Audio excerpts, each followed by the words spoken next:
Vamos orar? Senhor, muito obrigado, Pai, pelo privilégio de capacitação que o Senhor tem nos oferecido aqui.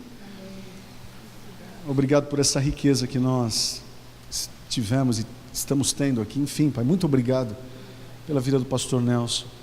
Obrigado pela vida da Andressa, do Renato. Obrigado, Jesus, por essa instituição. Obrigado, que de fato venha e continue a trazer relevância para todos nós. Enquanto estamos aqui, abençoe os nossos familiares. Enquanto estamos aqui, abençoe os nossos pastores, as nossas respectivas igrejas e todos os publicanos que precisam ser encontrados como alvo da nossa missão, Senhor. Que possamos sair daqui pessoas melhores para encontrar essas pessoas. Em nome de Jesus. Amém. Graças a Deus. Podeis assentar, gente. Muito obrigado.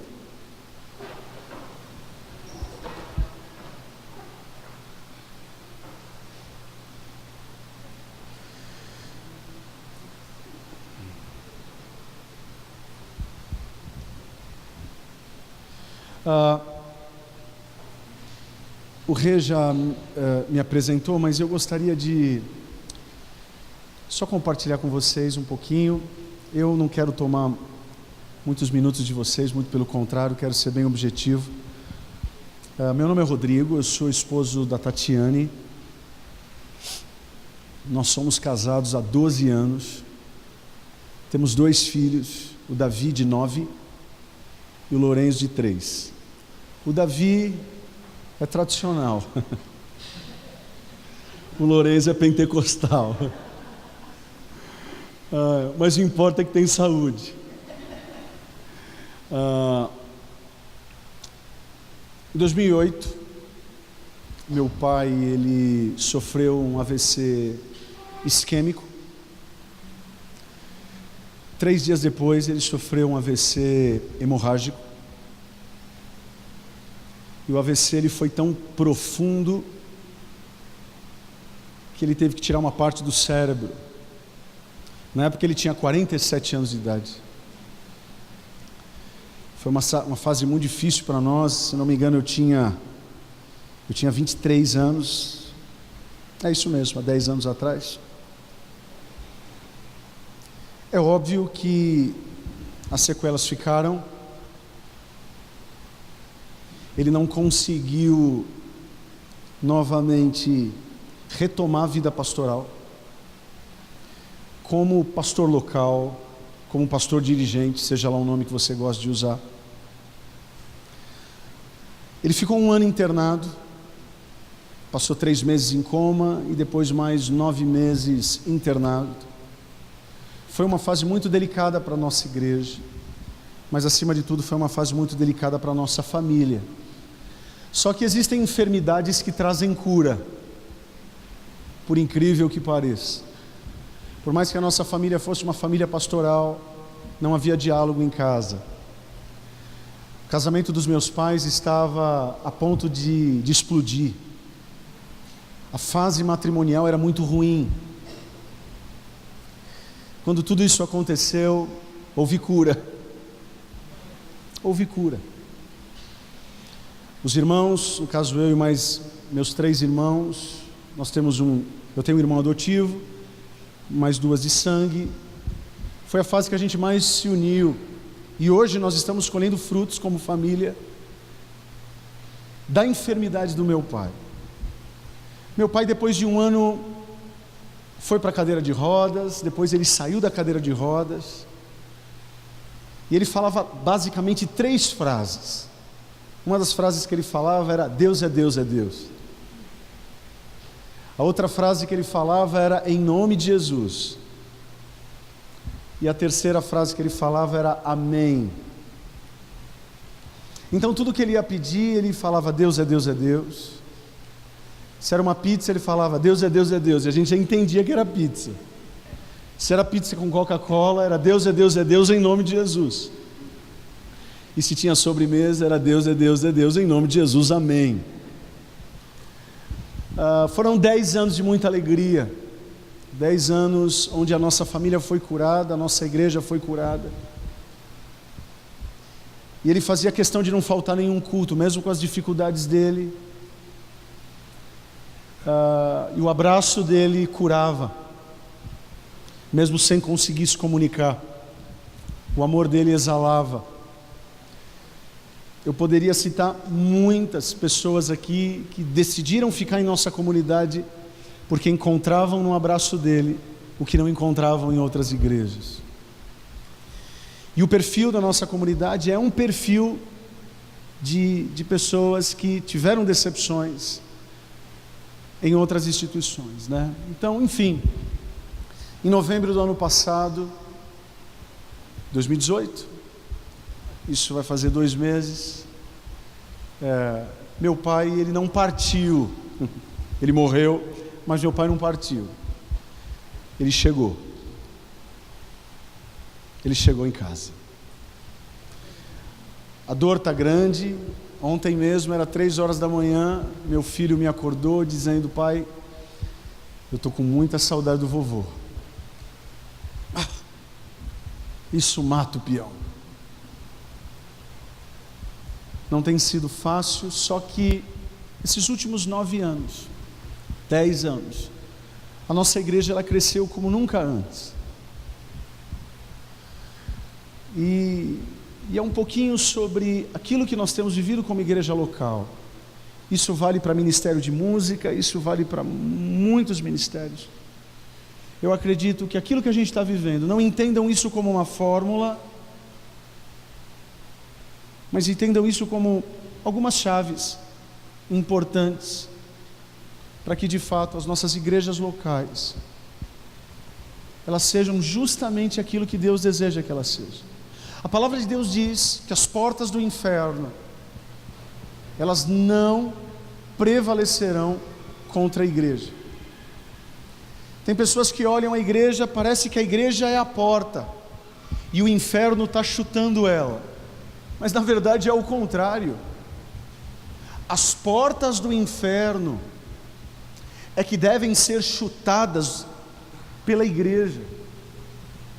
Não estou falando de chutar gente, vocês estão entendendo, né? Metaforicamente, azul é azul, metáfora. Somos nós que precisamos romper, e eu acredito que a mesma relevância que a igreja primitiva teve, nós podemos ter no século 21. Eu acredito nisso. Eu acredito numa igreja ainda viva. Eu acredito numa igreja que é vibrante. Eu acredito numa igreja que mesmo com a enfermidade do pastor dela, ela não fica enferma. A igreja, quando está centrada em Cristo e não no pastor, não nos seus líderes, as portas do inferno não prevalecem. Eu tenho percebido que, por mais organizados ou desorganizados que sejamos, a vida ela anda muito complexa. Pessoas como eu e você, nós estamos cada vez mais buscando as coisas mais simples. Mesmo com toda essa tecnologia, a gente gosta das coisas simples. Tanto é verdade que algumas empresas, aqui eu não estou falando nem de igreja, eu estou falando de empresas, já perceberam que existe sucesso quando a gente vai no caminho contrário da complexidade. Existem 3 empresas que eu acho que vocês nunca ouviram falar, que elas estão indo na contramão da complexidade e estão desejando ser simples. Uma das empresas que eu poderia falar que é uma empresa simples hoje, que oferece produtos simples, é uma empresa chamada Apple. Não sei se todos vocês conhecem. Eles tentam fazer produtos simples. Uma outra empresa também é a Google. Vocês não conhecem também. Quem aqui faz busca no Yahoo? Com todo o respeito a quem faz, mas você pode ter certeza que a grande maioria é no Google. Mas eu respeito. Alguém fez? Levanta a mão, não tem problema não. Você faz no Yahoo? Ok. O computador está programado aí para o Yahoo. E uma outra empresa que vocês não conhecem, que também faz coisas simples, é a tal de Netflix. Se vocês perceberem, essas empresas, elas vão na contramão da complexidade. E é interessante que foi feita uma pesquisa nos Estados Unidos com 400 igrejas evangélicas. E fizeram uma comparação com igrejas que crescem. E quando eu falo igrejas que crescem, eu não estou falando só em quantidade, gente. Eu estou falando em quantidade e qualidade. A comparação dessas 400 igrejas são igrejas que crescem, são vibrantes. Vibrantes, eu não estou falando de pentecostalismo.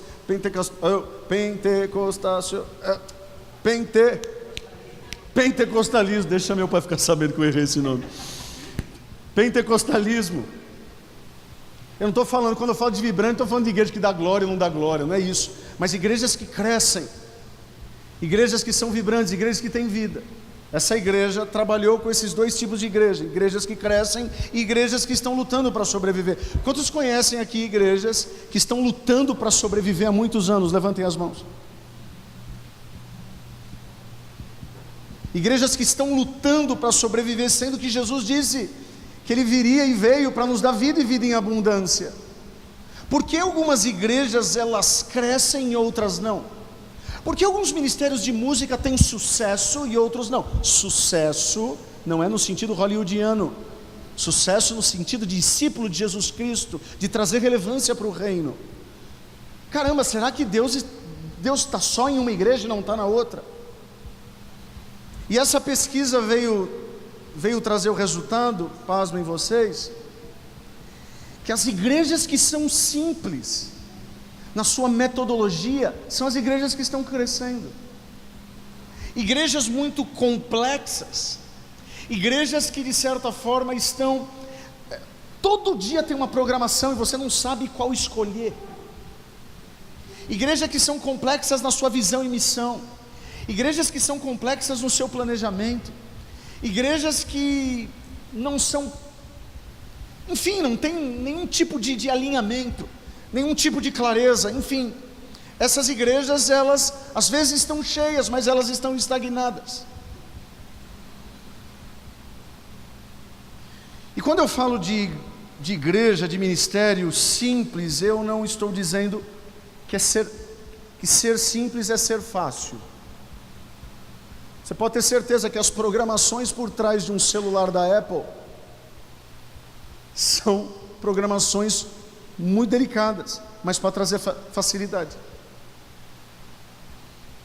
Quando eu fiquei pensando sobre tudo isso, sobre essa pesquisa, volto a dizer, eu comecei a tentar comparar por que a igreja primitiva ela foi tão eficiente, e o que eles tinham que nós não temos, ou pelo menos uma grande parte das igrejas não tem.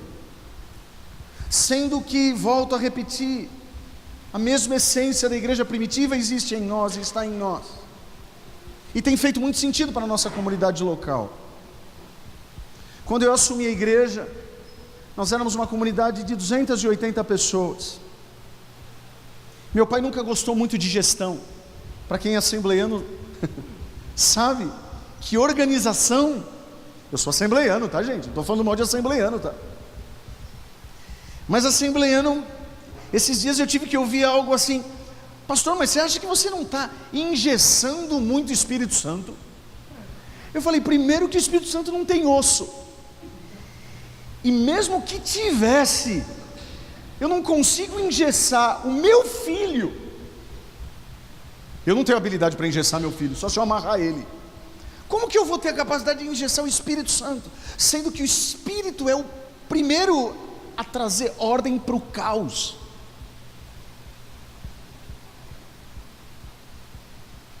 Então, nós éramos uma comunidade de 280 pessoas, e eu sempre me pegava, eu falava para o meu pai, na época que ele tinha saúde, eu falava, pai, por que a nossa igreja não cresce? Todo domingo aceitam mais de 14 pessoas a Jesus, isso é uma média incrível. Imagine 14 negros aceitando a Jesus todo domingo. É só você fazer uma conta rápida. Enfim, 14 vezes 10 cultos, 140. 14 vezes 20 cultos, 280. Ou seja, a cada 20 cultos, se essas pessoas que aceitavam a Jesus fossem tratadas bem, fossem discipuladas e fossem cuidadas, ele ter que abrir um culto a cada 20 cultos. Concordam comigo? Concordam comigo? Porque ele tinha um culto por domingo. Se ele tratasse bem essas pessoas que aceitavam a Jesus, a cada 20 cultos, ou 20 semanas, ele teria que abrir um culto. Mas passaram-se 5 anos e a comunidade ficou no mesmo tamanho. Ela nem crescia e também nem esvaziava. E volto a dizer aqui, não é a fobia por quantidade de gente não, muito pelo contrário. Mas qual é o pastor aqui que não gosta de ver a sua igreja crescer? Que atire a primeira pedra. Qual é o pastor que gosta de ver a sua igreja minguar? Qual é o pastor que gosta de ver a sua igreja um dia está com 300 e outro dia está com 100? Qual é o pastor? Qual é o ministro de louvor que gosta de cantar o Senhor Jesus com 300 e depois no outro culto tem 5?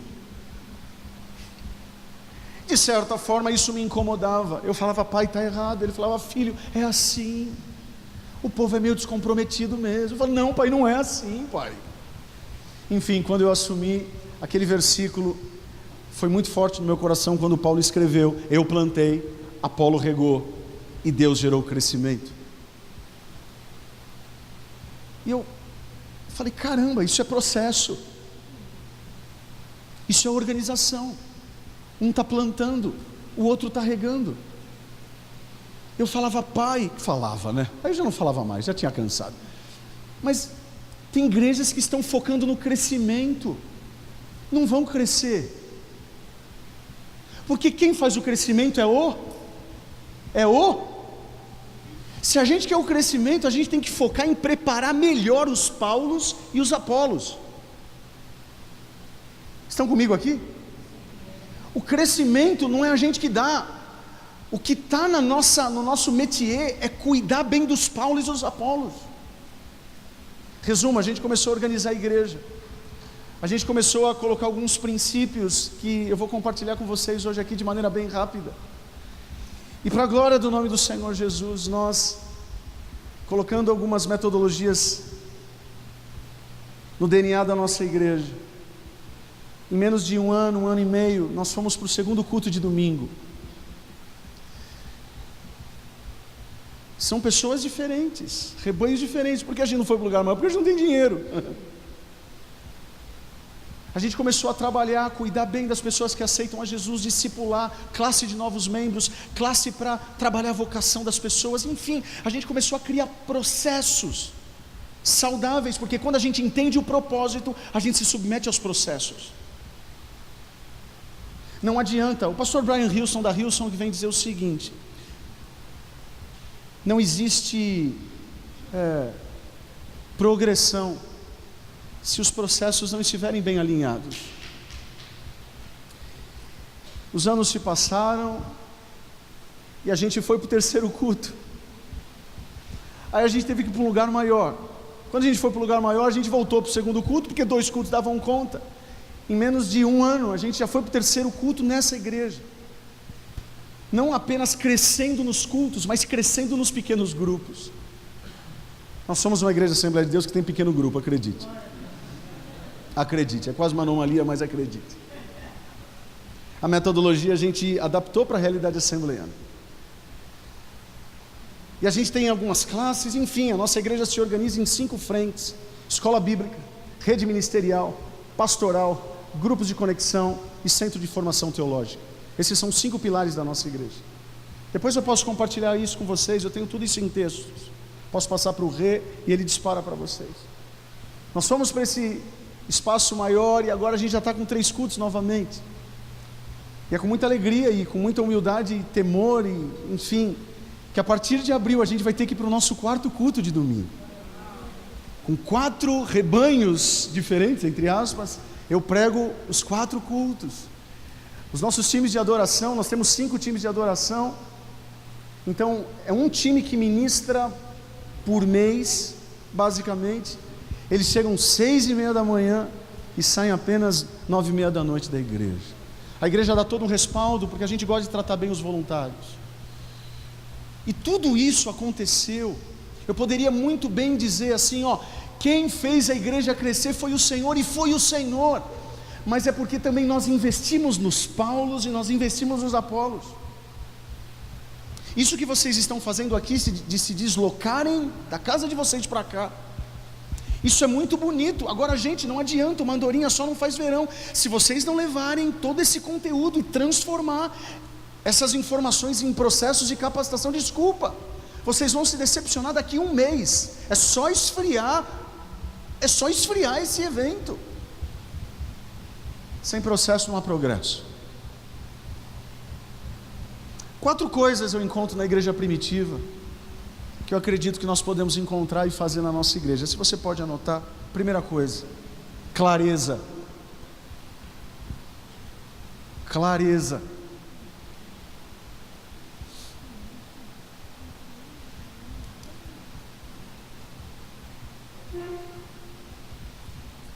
Olha o que está escrito em Efésios capítulo 4, versículo 11. Efésios capítulo 4, versículo 11, diz assim, e ele designou alguns para apóstolos, outros profetas, evangelistas e outros pastores e mestres, com o fim de preparar os santos para a obra do ministério, para que o corpo de Cristo seja edificado, até que todos alcancemos a unidade da fé e do conhecimento do Filho de Deus, e cheguemos, olha só gente, cheguemos à maturidade, atingindo a medida da plenitude de Cristo. Olha só, havia clareza na igreja primitiva a respeito da sua vocação aqui na terra, e a sua vocação era usar o que eles tinham de melhor. O que eles tinham de melhor? Apóstolos, mestres, profetas, pastores, doutores, enfim, depende da tua versão. Eles usavam tudo isso para levar maturidade para a vida das pessoas. Essa é a clareza que a igreja primitiva tinha com aquilo que eles tinham de melhor. Desculpa, mas se é para ter time de adoração na igreja, e as pessoas que estão tocando não serem maduras em Cristo Jesus, deleta esse ministério, coloca playback, vai te dar menos problema. Se o ministério de adoração não é um meio para levar maturidade para as pessoas, está tudo errado. Jesus não pediu para ter ministério de adoração na igreja, Jesus não pediu para ter multimídia na igreja, Jesus não pediu para ter bateria na igreja. Na verdade, o cara tocando bateria é apenas uma desculpa para ele ser discipulado por alguém sobre ele. O que eles tinham de melhor aqui, eles usavam para levar maturidade. Essa era a clareza que havia na igreja primitiva. Nós precisamos ajudar as pessoas a serem mais maduras. Cá entre nós, gente, vocês estão aqui é porque vocês já são maduros. Não que vocês não podem crescer, muito pelo contrário. Mas cá entre nós, vocês ficarem uma semana no lugar para aprender de Bíblia, se isso não é amadurecimento, eu não sei o que é. Ok, isso é muito bonito, mas se vocês não conseguirem levar isso para os outros, vocês vão ficar patinando. Que as pessoas que caminham com a gente possam compreender que a melhor forma de nós sermos encontrados como verdadeiros adoradores é através da nossa maturidade em Cristo Jesus. Se o ministério de adoração, o ministério de diaconia não é apenas uma ponte para de fato mostrar e levar maturidade para as pessoas, desculpa gente, é melhor a gente tentar fazer uma outra coisa que não seja igreja, porque não está nada certo. O propósito da igreja primitiva, usando o que eles tinham de melhor, usando a mídia, usando a bateria, usando os mestres, usando os apóstolos, usando os bispos, seja lá o que tiver na tua igreja, mas se tudo isso não for para levar maturidade, desculpa, a gente está perdendo tempo. Então essa foi uma das coisas que nos despertou lá na nossa comunidade. Toda a nossa agenda, cada pequeno grupo, cada culto que a gente faz tem que ser intencional, precisa levar maturidade. Esses dias ligaram para mim e falaram assim: pastor, a gente vai fazer um bazar na igreja. Eu falei: bazar? Tá, qual é o intuito? Vender roupa para a gente conseguir dinheiro. Eu falei: não quero. Eu não quero. Por mais que esse dinheiro vá para a igreja, eu não quero. Porque nós não podemos nos envolver com coisas que venham tirar o nosso foco do que é ser igreja. Vocês podem fazer, eu falando para eles, ok? Vocês podem fazer bazar? Pode, desde que a pessoa que compre no bazar receba uma palavra de maturidade para crescer na vida. O bazar não é o fim, o bazar tem que ser um meio para levar maturidade para quem compra. Vocês estão me entendendo, gente? Ok, ou não, né? Ok. Cantina na igreja. Para que tem cantina na igreja? Para vender salgado? Não! Senão vai dar pepino, vai ter problema de membresia. O salgado quentinho é apenas uma ponte para a pessoa que está atendendo revelar Cristo através da venda. Precisa haver clareza, e a clareza precisamos levar maturidade às pessoas. Segunda coisa, que fez sentido para nós e espero que faça sentido para vocês: movimento. Existem igrejas que estão congestionadas. Olha só o que está escrito em João 2. Quando já estava chegando a Páscoa judaica, Jesus subiu a Jerusalém. No pátio do templo, viu alguns vendendo bois, ovelhas e pombas, e outros assentados diante de mesas, trocando dinheiro. Olha só o que está escrito em João: ele fez um chicote de cordas. Jesus, tá? Jesus fez um chicote de cordas e expulsou todos do templo, bem como ovelhas e bois, espalhou as moedas dos cambistas e virou as suas mesas aos que vendiam pombas, de tirem essas coisas daqui, parem de fazer da casa do meu pai um mercado. Todas as pessoas, ou todas não, né? Uma grande parte das pessoas acha que Jesus ficou, a única vez que Jesus ficou desequilibrado foi aqui. Não é que ele ficou desequilibrado, ele não pecou, mas na verdade aqui é uma limpeza profética. Vocês sabem muito bem, as pessoas, se elas quisessem os seus pecados perdoados dentro do templo, elas precisavam comprar os animais ou levar o animal de casa. Só que os animais que os cambistas vendiam, o dinheiro ia para os sacerdotes, e pior, isso o contexto histórico ensina. O que acontecia? Quando um pobre coitado comprava uma pombinha, essa pombinha era levada para ser queimada, e aí teoricamente o pecado era perdoado. Só que não, essa pombinha ela não era queimada, ela voltava para o cambista.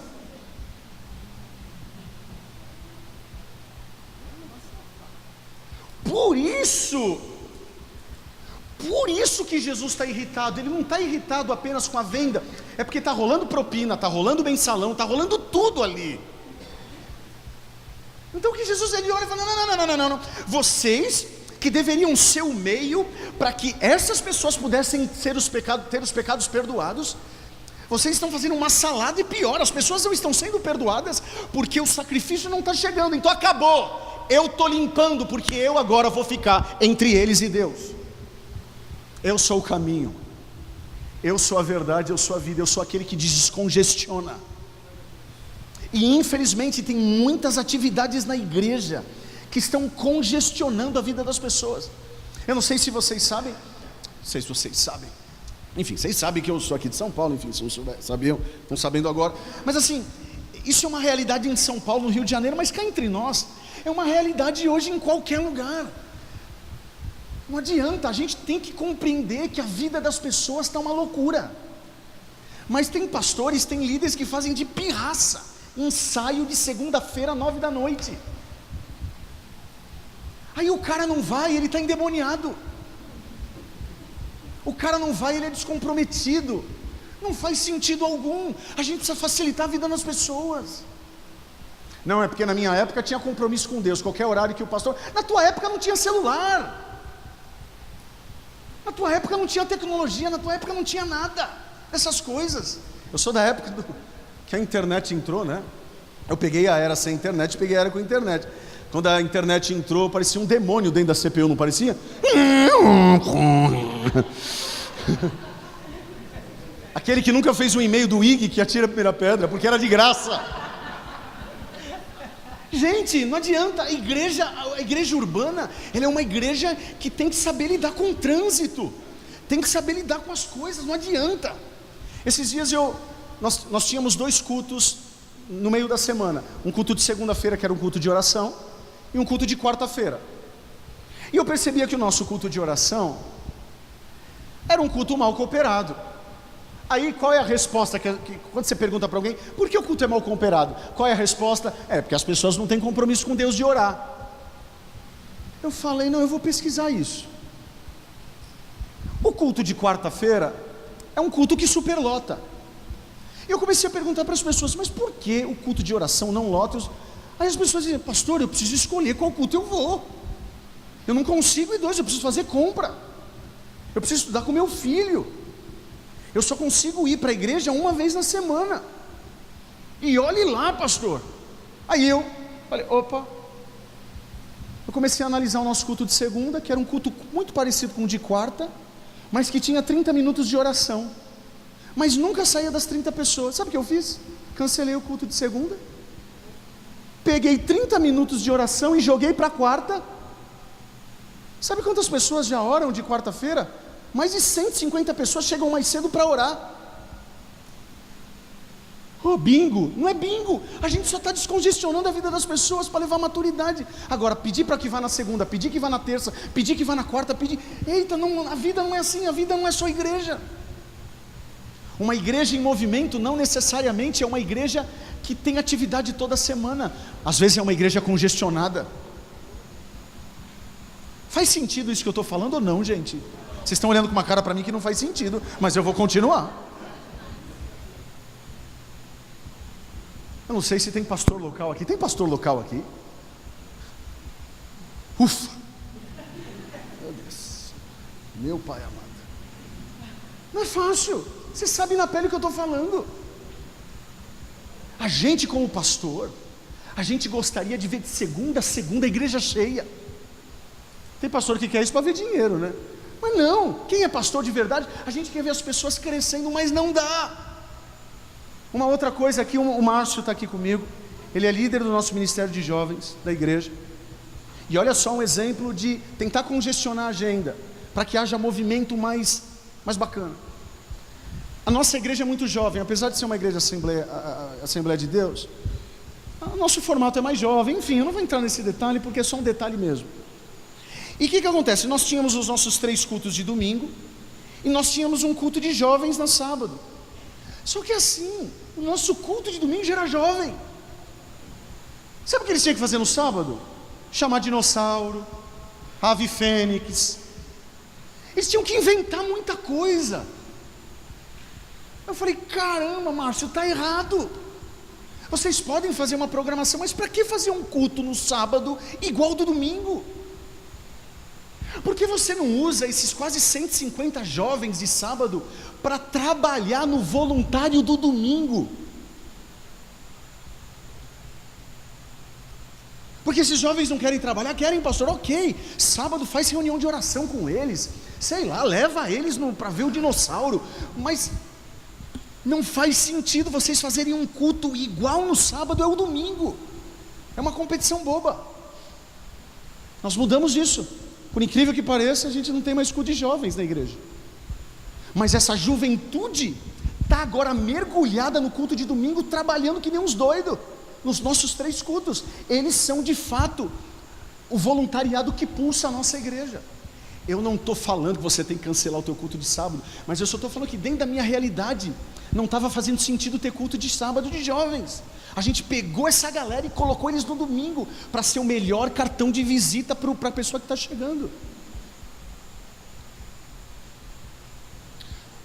Tem que pensar em descongestionar, para que uma igreja se movimente de maneira correta. Meu pai ficou 1 ano internado, e por ele ter ficado internado, ele criou atrás nas costas dele um negócio chamado escara. Quem já passou por enfermidade na família sabe o que eu estou falando. Uma pessoa que fica muito tempo deitada cria ferida nas costas. Só para vocês terem uma noção, por conta dele ter ficado 1 ano internado, tinha um buraco nas costas dele, onde a minha mão inteira conseguia entrar. Existem igrejas que estão com escaras, porque não se movimentam, acham que estão com saúde, mas na verdade estão definhando, porque acham que de certa forma estão levando maturidade para a vida das pessoas e não estão. Terceira coisa, anotem por favor, alinhamento. João 17, versículo 20. Minha oração não é apenas por eles, rogo também por aqueles que crerão em mim, por meio da mensagem deles, para que todos sejam um como o Pai está em mim que eles também estejam em nós, para que o mundo creia que tu me enviastes. Dê-lhes a glória que me deste, para que eles sejam um, assim como nós somos um. Eu neles e tu em mim, que eles sejam levados à plena unidade, para que o mundo saiba que tu me enviaste e os amaste igualmente. Olha só, gente, unidade não apenas reflete a glória de Deus, mas capta a atenção do mundo. O que o Salmo 133 vem dizer? Ó, quão bom e quão suave é que os irmãos vivem em união. E lá no final vem dizer que Deus ordena a bênção. Lugar que tem unidade, lugar que está alinhado, lugar onde os treinamentos são intencionais, onde os processos são intencionais. Deus ordena a bênção. Muitas igrejas, muitos departamentos não decolam, não é porque Jesus não está lá, não é isso, Jesus está lá, a confissão está lá, o problema é que elas não são unidas, a visão e missão da igreja não é a mesma. Se união traz bênção, o que traz desunião, gente? O que traz desunião? Maldição, é simples assim. Não adianta, se não houver um alinhamento dentro da igreja, dos ministérios, dos departamentos, de verdade, vai começar a ficar pipocando, e a gente acha que o corpo está caminhando bem, mas na verdade não está. Eu sempre falo, eu acho isso importante, se você puder anotar, 3 coisas precisam fazer com que uma igreja se torne alinhada, um ministério fique alinhado: o que a igreja faz, como ela faz e o porquê ela faz.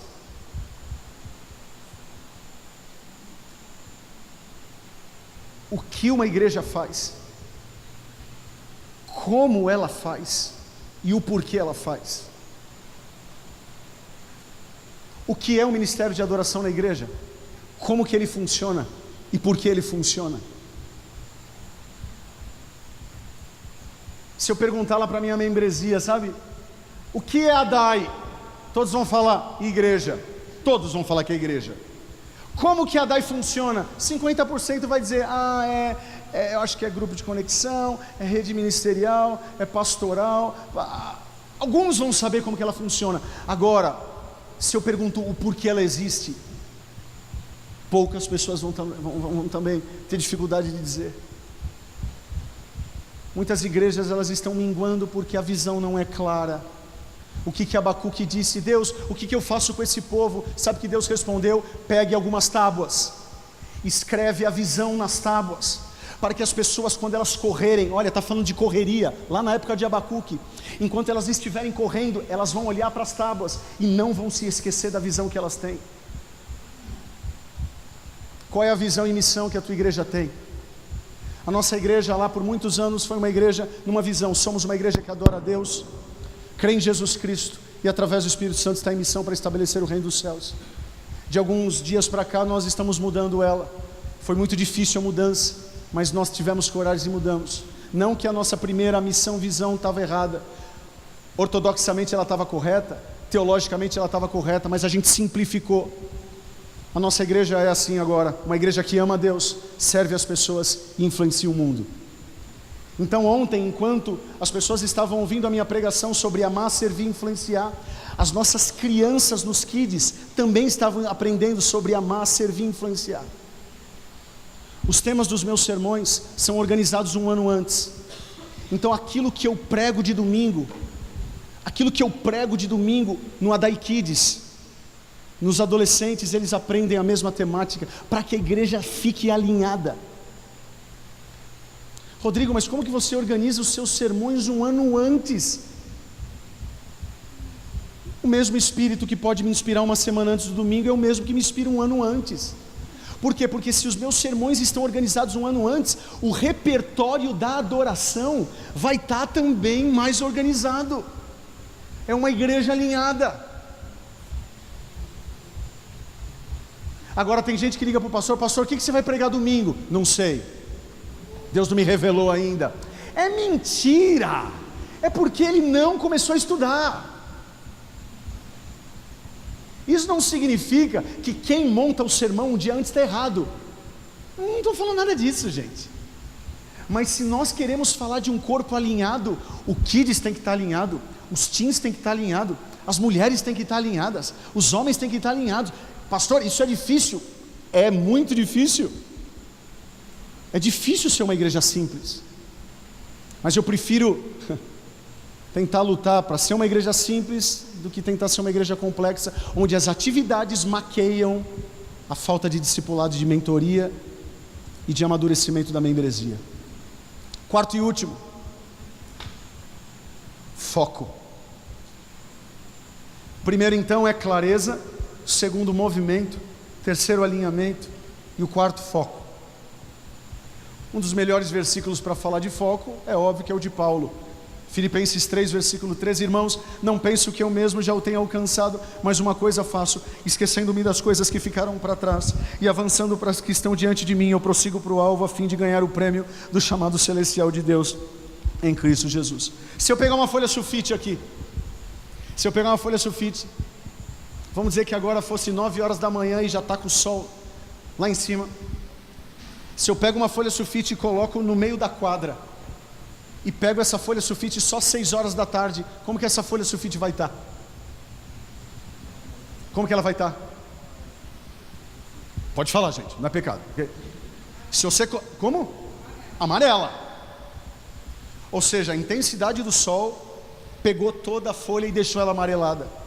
Agora, se eu pegar essa mesma folha, na mesma quadra, e colocar uma lupa e deixar o sol pegar, o que vai acontecer com a folha? Existem igrejas amareladas que estão sem foco. Agora, quando nós focamos Cristo através das nossas atividades, incendeia. No bom sentido da palavra, ok? Incendeia. Cada departamento das nossas igrejas precisam estar focados em Cristo Jesus.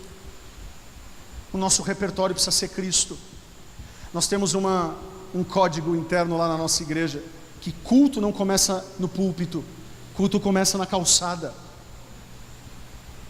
E o nosso culto não termina na bênção apostólica, o nosso culto termina na calçada. Se você pegar essa juventude que eu falei aqui, eles estão com uma placa na calçada dizendo: se é a tua primeira vez aqui, liga o pisca-alerta. O cara entra no estacionamento, se ele está com o pisca-alerta, todo mundo já sabe que é a primeira vez. Ele já é levado para uma área VIP do nosso estacionamento, e a partir dali uma pessoa vai ficar focada nele até ele chegar no auditório e ter a melhor experiência de culto que ele puder ter.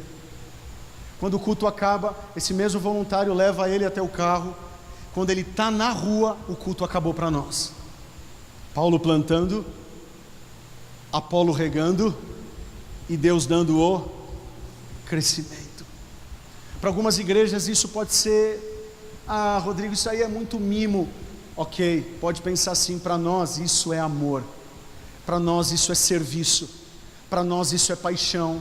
Nós escolhemos ser uma igreja que ama a Deus acima de todas as coisas. Nós escolhemos uma igreja que serve as pessoas. E digo mais, o modo pelo qual se serve as pessoas, Jesus vem ensinar que é no sentido duplo.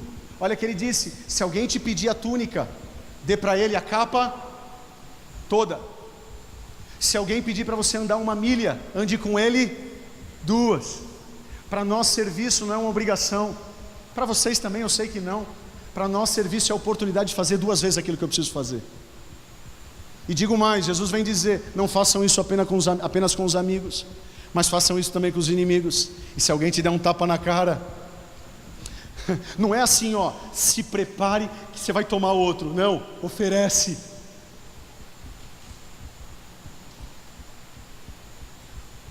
Ontem houve uma coisa no estacionamento da igreja, que uma pessoa ralou o carro de outra.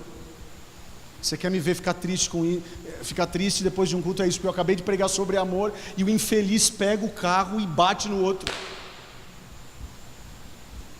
Aí na hora que eu fiquei sabendo, eu cheguei na pessoa e disse: e aí, Guto, o que aconteceu? Ele nem membro da igreja é, ele é um amigo meu que está frequentando, ele bate justo o carro dele.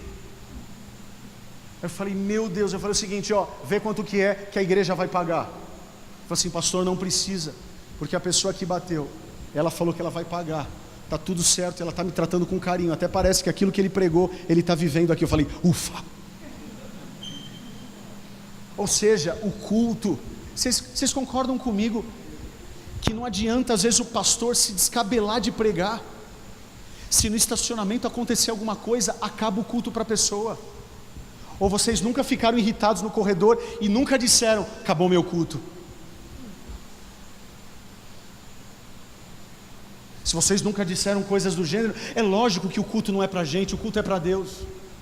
Mas vocês estão entendendo o evangeliquez que está na nossa boca? Quantos aqui nunca foram no culto e falaram: nossa, hoje o culto não foi bom? Como se o culto fosse para a gente. Quem tem que falar que o culto foi bom é Ele. O culto não é para a gente. Mas por que a gente fala isso? Porque está no nosso evangeliquez.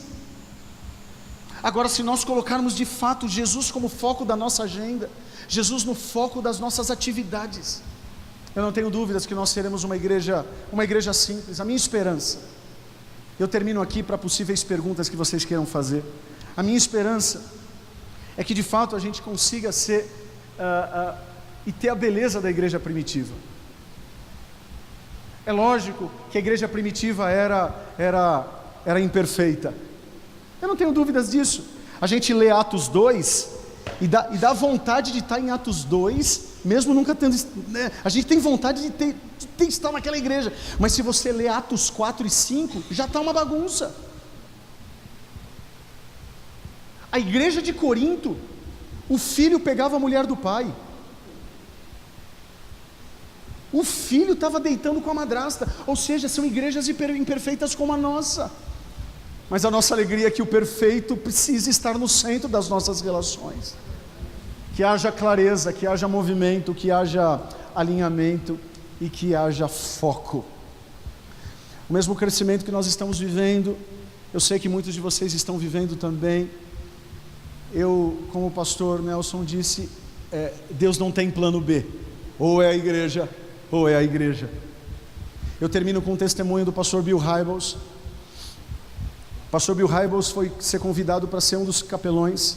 Capelões? Que fala ou capelães? Capelães. Ele foi convidado para ser um dos capelães da tragédia do World Trade Center. Todos lembram do dia lá do World Trade Center?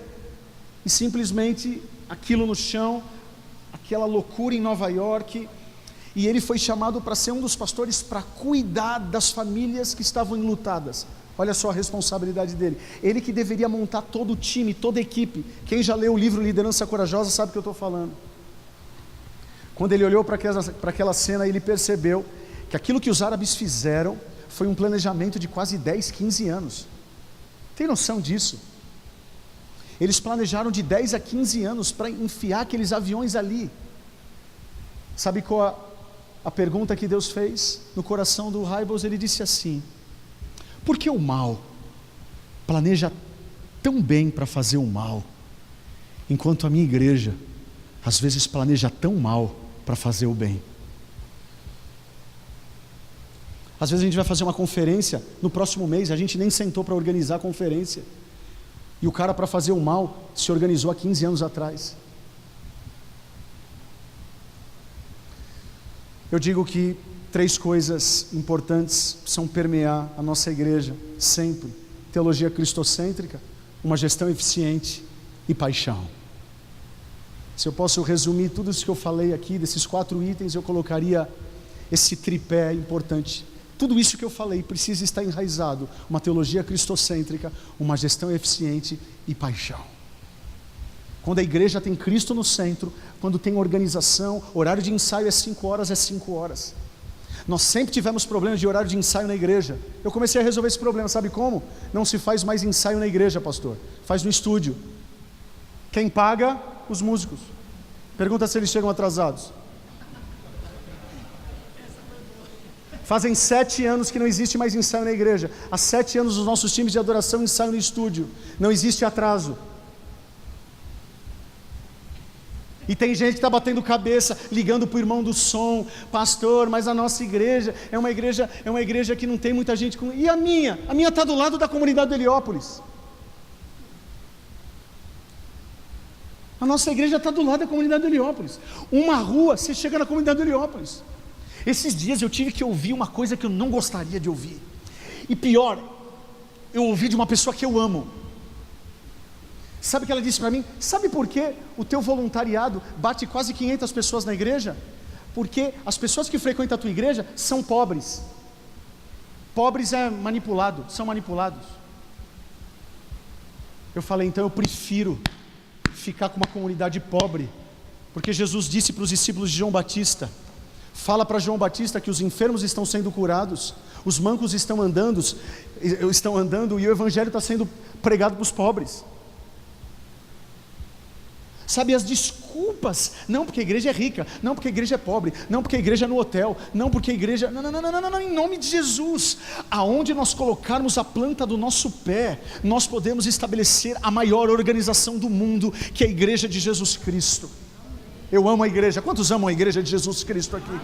Eu amo a igreja, eu acredito na igreja, porque somente na igreja os perdidos são encontrados, somente na igreja os perdidos são salvos. A Pepsi não consegue fazer isso, a Coca-Cola não consegue fazer isso, nenhuma outra organização consegue fazer aquilo que a igreja consegue fazer.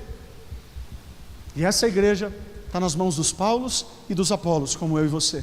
Se plantarmos bem, se regarmos bem, acredite, o crescimento vai acontecer. Nós transformaremos pessoas simples, comuns da vida, em verdadeiros discípulos e discípulas de Jesus Cristo. Amém, gente? Falei demais. Ufa. Posso abrir para 5, 10 minutos de pergunta, caso queira, também não precisa ficar inventando pergunta não. Se alguém quiser fazer alguma pergunta, eu estou à disposição. Pastor. Sim. Pode.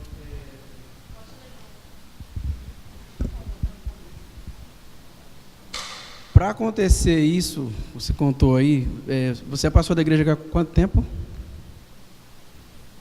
Esse ano eu faço 9 anos. Antes era quem? Seu pai?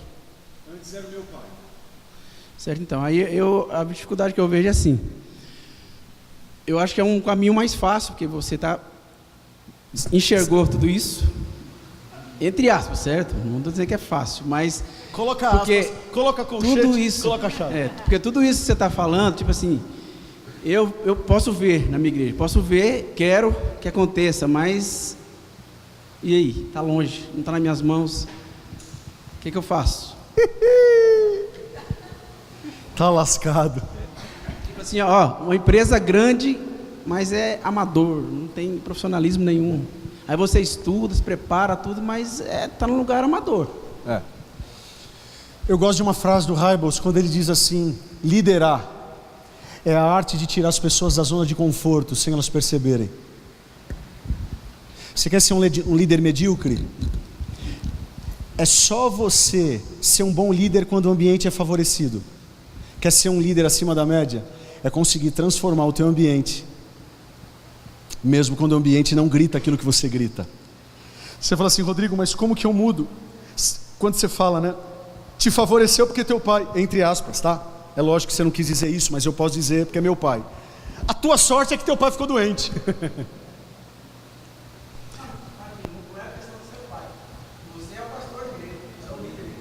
Sim, mas deixa eu falar. Antes de eu ser pastor, eu já cuidava do meu ministério de adoração. E tudo isso que eu implantei na igreja nos outros anos, eu já tinha implantado internamente no ministério de adoração, sempre com a bênção do pastor. E meu pai não foi meu pastor a vida toda. Eu já tive outros pastores que não eram meu pai. Agora é óbvio que as mudanças, elas precisam acontecer de maneira gradativa. Eu tenho aqui 30, 40 minutos para falar o que aconteceu em 8 anos. Agora, se você perguntar para mim, existem coisas que eu estou fazendo hoje na igreja que eu queria ter feito há um ano atrás, há 8 anos atrás. Então é muito importante você saber aonde você quer chegar. Exemplo, você é líder de que tipo de ministério? Adoração? Você é líder daqui a 10 anos.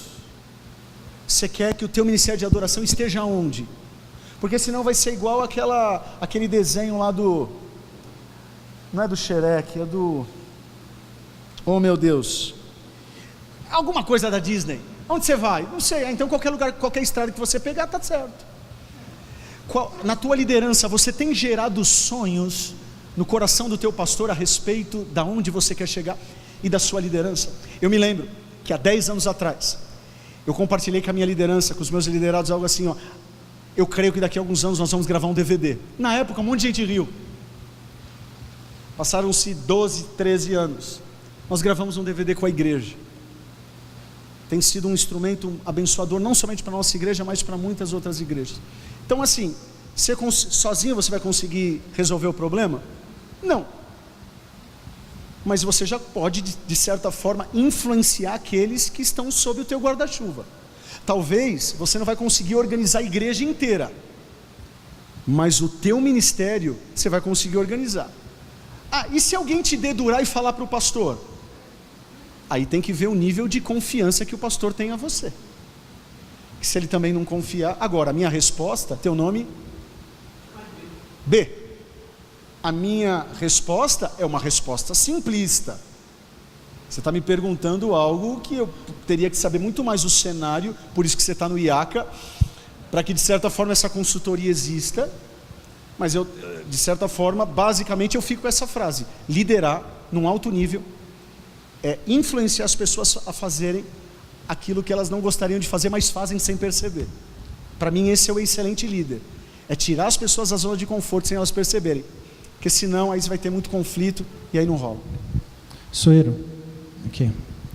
Queria só que você, se possível, detalhasse um pouco mais como é que funciona o Ministério de Adoração, só a fim de troca de experiência mesmo, os processos, o dia a dia, para que isso pudesse nos enriquecer e a gente pudesse entender como é que você, embora a gente saiba que são realidades completamente diferentes, cada igreja tem a sua realidade, a sua forma de ser, mas apenas mesmo isso. Beleza. Detalhe um pouco mais para a gente. Tá bom. D, quando precisar cortar, você me aciona aí, ok? Eu fico aqui falando até a volta de Jesus. Se deixar, ele fica mesmo. Minha esposa falou que eu já estou no sofá mesmo, então tá tudo certo. Vamos lá, eu quero ser bem prático. Se tivesse uma lousa, me facilitaria aqui, mas não precisa. Qual é teu nome? Fernanda. Vamos dizer que você congregue com a igreja presbiteriana. Vamos dizer que a Fernanda chegou lá e bateu na DAI, achou interessante o culto, gostou, sentiu a presença de Deus. Ela falou assim: eu acho que meu tempo na presbiteriana acabou, eu estou indo para a DAI. Aí ela vai lá. Existe já uma organização na igreja dizendo como que a Fernanda, folhetos, a gente tenta ser muito claro e muito intencional nisso, como que a Fernanda vai ser recebida como membro. Enfim, ela vai mandar um e-mail, ela vai ter uma entrevista comigo ou com outros pastores, depende de como está a agenda, mas é assim, ela manda um e-mail hoje, na mesma semana ela já vai ser atendida. Não é assim, manda um e-mail hoje, daqui a 3 meses, não. A gente tenta ser muito intencional nisso. Mandou e-mail hoje, daqui 2 dias no máximo já está marcada a reunião com ela, por isso que a gente tem um time de pastoral grande. Ela senta lá: oi, pastor Soeiro, tudo bem? Então eu estou vindo da presbiteriana, eu quero ser membro aqui. E lá na presbiteriana eu cantava, sabia? Eu falava: é mesmo? Não acredito. Eu cantava. Então tá bom, então eu falo assim: Fernanda, independente se você canta ou não, os processos são os mesmos, ok? E aí eu vou explicar qual é o processo. O primeiro processo que ela vai passar é um curso de 3 meses chamado Start. Todo domingo, antes do culto começar, tem uma classe para ela. É uma classe rotativa, ou seja, ela nunca fica vazia. Ela vai entrar na aula 5, ela vai fazer 5, 6, 7, 8, 9, 10, 11, 12, 1, 2, 3, 4, 5. Então é uma classe que nunca fica vazia. Ela vai entrar lá, ela vai ter um resumo, um panorama de toda a teologia da igreja. Terminando os 3 meses, aí na cabeça dela talvez ela já vai poder cantar. Ela vai para um outro curso, tudo gratuito, tá? É um curso chamado CDV, curso de despertamento vocacional, 3 meses. Nesse curso ela vai receber informações a respeito do que é vocação, do que é dom e do que é talento. A gente tenta fazer uma diferenciação dessas 3 coisas, e ela vai aprender todo o conceito do amar, servir e influenciar. Ou seja, no primeiro curso ela aprendeu sobre a teologia, no segundo curso ela vai aprender sobre a cultura da igreja. Terminado esses 6 meses, agora ela vai cantar em algum grupo. Não, ela vai passar por uma audição. Se ela passar na audição, ela tem que dar a sorte de ter algum grupo dos 5 que eu falei que a gente tem, que esteja precisando. Aí você fala assim: Rodrigo, mas e se não tiver? Ela vai voltar para a presbiteriana.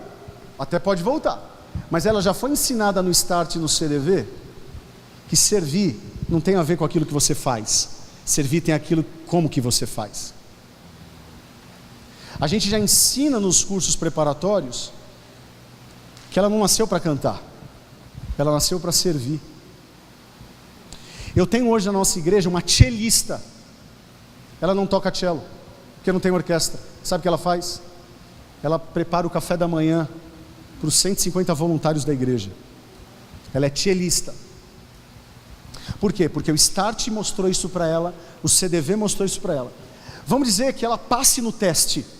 Ela vai ficar de stand-by quando alguma cantora precisar, ou melhor, quando alguma cantora faltar, vão chamar a Fernanda. Agora, se ela não passar no teste, o que a gente faz com ela? Chuta ela? Não, vai ter que conversar sinceramente com ela. Ó, Fernanda, você é muito ruim cantando. É muito ruim. Eu não sei quem te falou. A gente vai ser sincero. Agora, é lógico, né, gente? Eu estou sendo rápido aqui, né? Vocês não querem que eu fale aqui. Então, minha querida, ok? Eu estou sendo prático. Ô Fê, para melhorar as coisas, não dá para você. Ou Fê, dá. Você não foi feliz nesse teste. Mas para você fazer outro teste, você vai ter que passar por uma aula de canto. Aí ela fala, mas eu não tenho dinheiro. Não tem problema, a igreja dá. Para quando você voltar para o teste, você voltar uma pessoa melhor. Mas mesmo que volte, ela tá com a noção de que ela vai ficar de stand-by. Se alguma morrer, ou se alguma infartar, se alguma ficar doente, ou se o time precisar, aí ela vai ser recrutada. Pode parecer uma loucura falando assim, mas o que nós temos hoje de cantores e músicos tendo prazer em limpar a latrina da igreja,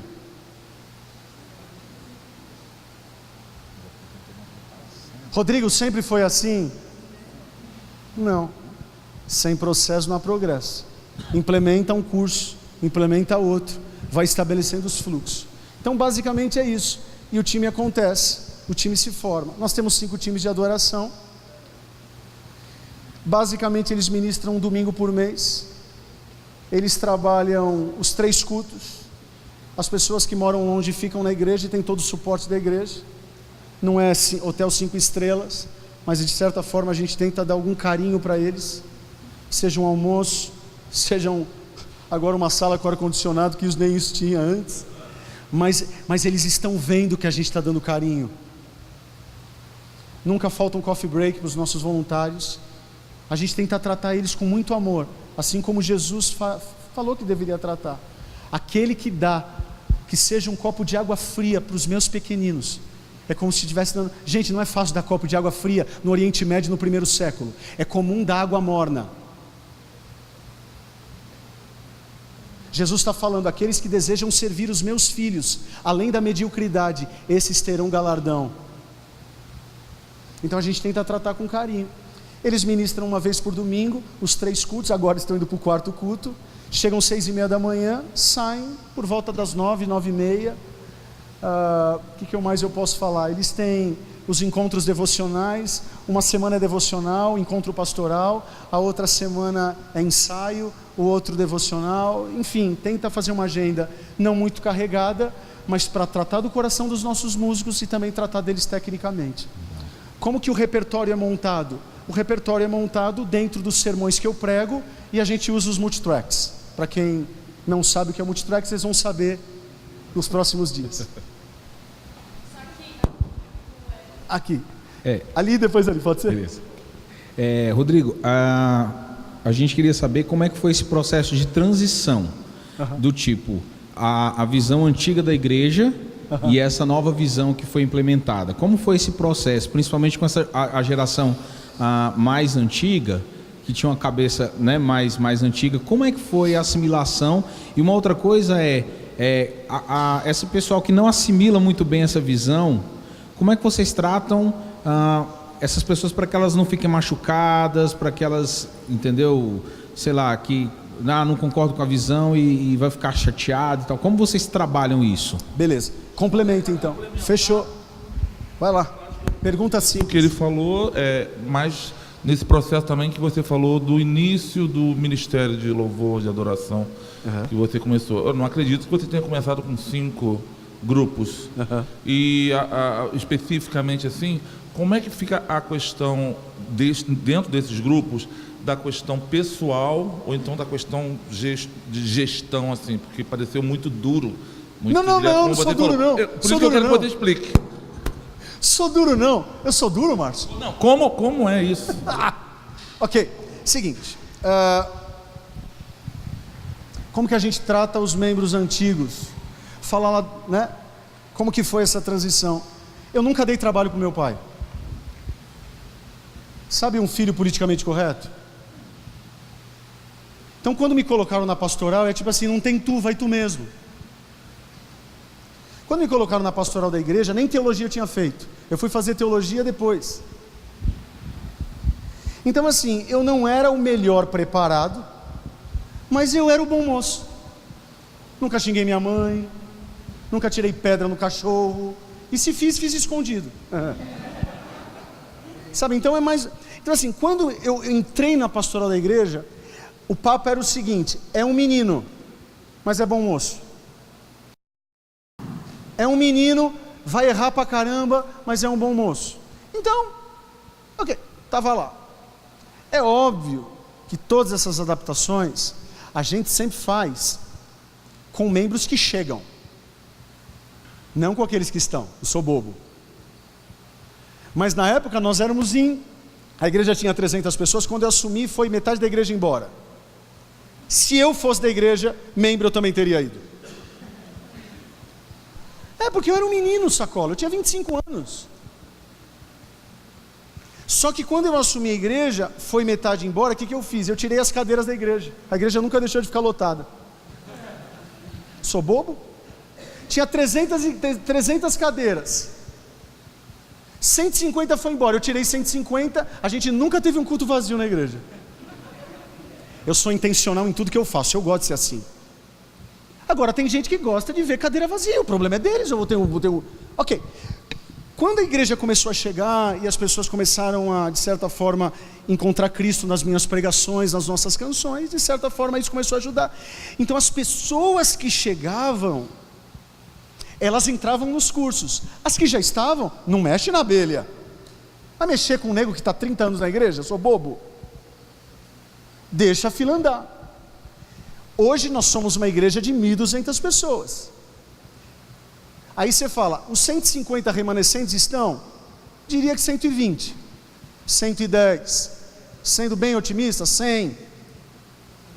Só que esses 100 hoje têm o curso, porque eles perceberam o quanto é importante para a igreja. Agora, não cheguei para minha avó, que cantava no coral e falava assim: vó, a senhora é uma desafinada. Ela é doida, deixa ela cantar. Só que os novos membros, porque novo membro é a coisa mais incrível que tem na igreja, gente. Pastor, me corrija se eu estiver falando besteira. Se tem uma coisa boa na igreja... Ó, se tem uma coisa boa na igreja, é novo membro. Nós passamos por esse processo todo e nós estamos há 2 anos. A partir do ir para a igreja simples, e tivemos treinamento no Gustavo Nicolini, no Ricardo Agreste, alguns pastores de lá, tem nos ajudado, nossa equipe lá na convenção de igreja. Então passamos por ele, estão rindo aqui por causa disso. Ufa! Então assim, não sou o único. Em nome de Jesus. Ou seja, você não pode se preocupar muito com a galera que está. Você tem que continuar tratando eles com carinho, é óbvio. Mas os novos processos coloca para os novos membros. Porque quando o novo membro chega, sabe o que ele fala? Conta comigo. Eu sou crente. O que você me pedir eu faço. Aproveita essa mão de obra que está voando e deixa caminhar. E em relação à tua pergunta que você fez...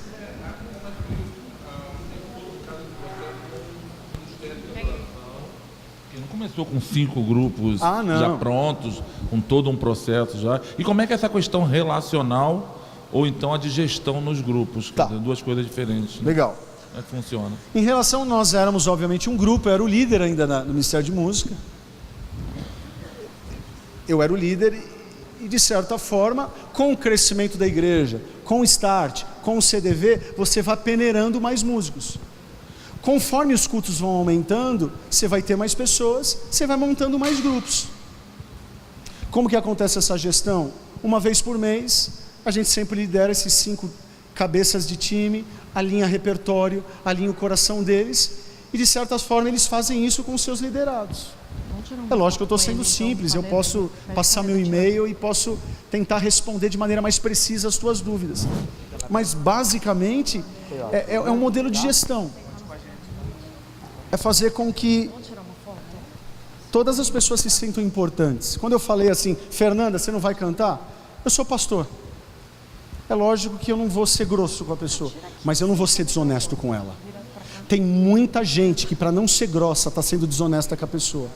E quando eu coloco, estou dando exemplo, tá, Fernanda, pelo amor de Deus. Quando eu coloco a Fernanda, que não é cantora, para cantar, na verdade eu estou enterrando um outro talento que ela tem, que ela poderia render muito mais na igreja, mas não. Agora eu também não sou a favor do sincericídio. Eu não sou a favor do sincericídio. Homicídio mata, suicídio mata, sincericídio também mata. Por isso que a gente tem toda uma pastoral envolvida com a galera de adoração, para quando compartilhar com ela, ter carinho ao falar, né? Mas enfim, o repertório ser centralizado também, isso ajuda a gestão. Os sermões serem preparados com antecedência, isso ajuda também a gestão. Enfim, eu não sei se eu respondi, mas de certa forma, se tiver uma outra pergunta, estou à disposição. Ok, gente? Fico feliz de vocês terem acesso então à Igreja Simples, muito feliz por isso. Que Deus abençoe não somente vocês, mas toda a comunidade. Quem puder comprar, compre esse livro, é uma bênção. Igreja Simples. Deus abençoe, muito obrigado pela atenção de vocês.